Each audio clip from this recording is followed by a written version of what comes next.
काय काय करता तुम्ही? हा काय पकडतं? हा मी मिलिंद खोत, जरा अटके यूट्यूब चॅनल आपले स्वागत आहे. दिवावला आनंद महाराजांचं समाधी घेतली, त्यांचं मठ आहे, तेही पाहणार आहे. अतिशय सुंदर निसर्गरम्य ठिकाण आहे. तर शेवटपर्यंत व्हिडिओ पहा, कनेक्ट राहा आणि व्हिडिओला कमेंट जरूर करा.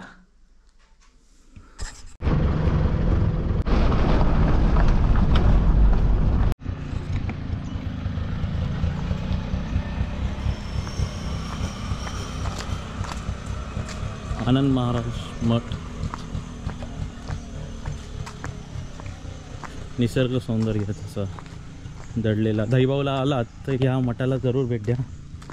बघा, जुन्या जडणघडणीतलं जसं होतं तसं नवीन करतानाही काळजी घेतलेली आहे.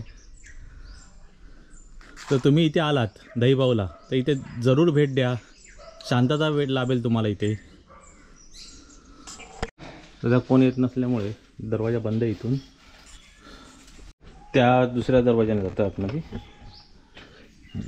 मुख्य दरवाजा हा आहे, पण आम्ही बाजूच्या दरवाजाने जातोय.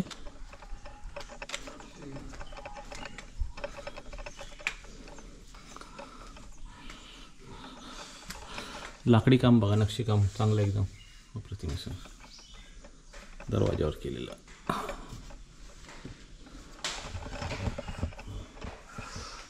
खांब पण वारली चित्रकला, ही बघा वारली चित्रकला आहे. वनवासी क्षेत्रात वारली चित्रकला काढलेली आहे. प्रत्येक खांबावरती वारली चित्रकला आहे.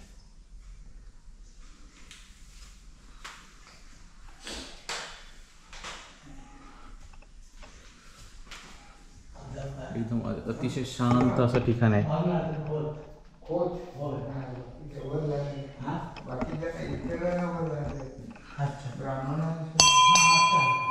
हो, आपलं नाव आनंद महाराज समाधी. बागमेळ्यातून गेलो आम्ही, मुंबईतून गेलो. आपलं बागमेळ्यात म्हणजे सप्ताह गेलो होतो. नमस्कार, मी सचिन माधव उगले, राहणार बागमळा. मी आज तुम्हाला आनंद मूर्ती संस्थान दहिबाव याच्या संदर्भात थोडक्यात माहिती देणार आहे. आणि मी या संस्थेचा विश्वस्त म्हणून काम करतो. या आनंद मूर्ती महाराजांनी 1873मध्ये समाधी घेतली. रघुनाथ रानडे असं या महाराजांचं नाव होतं. आणि इळिये हे त्यांचं खरं, इळिये पाठर हे त्यांचं खरं, दाभोळे हे त्यांचं मूळ गाव आहे. पण त्यांनी समाधी या दहिबाव या गावी घेतली. आणि म्हणून इथे एक समाधी मंदिर त्यांचं हे त्यांनी समाधी घेतल्यानंतर साधारण एक 4-5 वर्षांनी, म्हणजे 10 वर्षाच्या फरकाने दोघीजणी बालविधवा होत्या, एक काशी अक्का आणि चिमा अक्का. ह्या बालविधवांनी हे मंदिर भिक्षा मागून इथे समाधी मंदिर उभं केलं आहे. गेल्याच वर्षी महाराजांना समाधी घेऊन 150 वर्ष पूर्ण झाली. त्यामुळे शतकोत्तर महाराजांचा सुवर्ण महोत्सवी वर्ष आम्ही इथे हे केलं होतं. आणि मंदिराचा जीर्णोद्धारही गेल्याच वर्षी करण्यात आला आहे. मंदिराला जे काही लाकूड त्या काळी वापरलं गेलं होतं ते वापर करून, पुनर्वापर करून मंदिराचं हे काम करण्यात आलेलं आहे. आणि जवळपास 80 ते 90% लाकडाचा हा पुनर्वापर झालेला आहे. त्यामुळे कुठेही या वेळेला सुद्धा मंदिर बांधताना फार काही वेगळं लाकूड आणण्याची किंवा काही करण्याची गरज पडली नाही. म्हणजे त्या काळी त्या दोघी बालविधवांनी जे काही काम करून ठेवलं आहे तेच काम आम्ही आज पुढे चालू ठेवलं आहे. आम्ही इथे दरवर्षी 5 उत्सव होतात, म्हणजे वार्षिक उत्सव असतात महाराजांचे. आणि सण उत्सव आम्ही तिथे सगळे साजरे करतो. इतरही आम्ही चालू असतं, म्हणजे दर एकादशीला पुराण असतं, तिथे पुराण सांगितलं जातं, त्यासाठी भाविक गोळा होतात. आणि महाराजांवरती खूप श्रद्धा आहे. अनेक जणांना चांगले अनुभव आलेत महाराजांच्या कृपा आशीर्वादाचे. आणि असेच महाराज आमच्यावरती सगळ्यांवरती कृपा करत आहेत आमच्या पाठीशी महाराज. धन्यवाद. धन्यवाद. विहीर आहे बघा, बघा पोल आहे, पाणी आहे. जुन्या सरीची ह्याला काय बोलतात? हात राहट. आणि हे बघा इथे पाटा पण केला आहे. म्हणजे इथे विहिरीतनं पाणी सोडलं, इथून सोडलं की तिथे बागांना जाईल पाणी. इथे खाली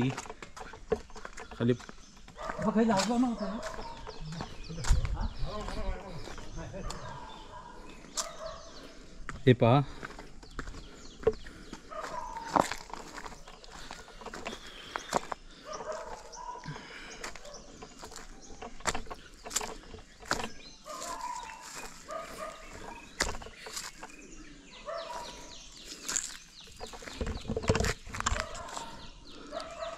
खालून पावसाचं पाण्यात आहे वाळत, त्यामुळे इथे ब्रिज केला आहे इथे येण्यासाठी. तिकडच्या लोकांना कोणाला यायचं असेल तर इथे येऊ शकतात तिकडनं, म्हणून हा ब्रिज बांधला आहे. निसर्गरम्य असा ठिकाण बघा. देऊ जसं आहे तसंच बांधलेलं आहे, जुन्या पद्धतीचं तसंच ठेवलेलं आहे.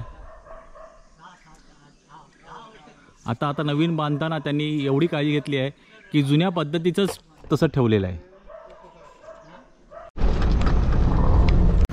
काय काय करता तुम्ही? हा, काय पकडता? हा, किती पकडले?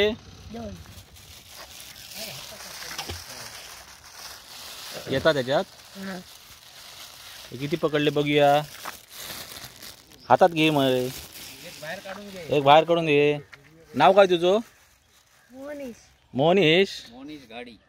मोहनीश गाडी. आज का रविवारची पार्टी? तुझं नाव काय? कौस्तुभ.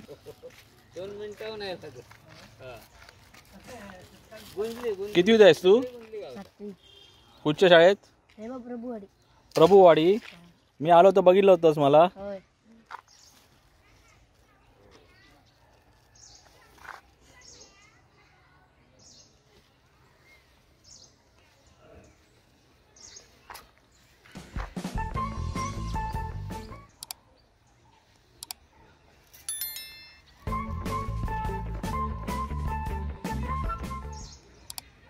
त्यांका समजलं की काय त्यांची व्हिडिओ करतात.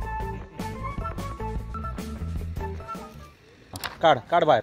आवा मी आलाय मासा. आवा हा, घे आता, घे त्याच्यातलं घे. चला.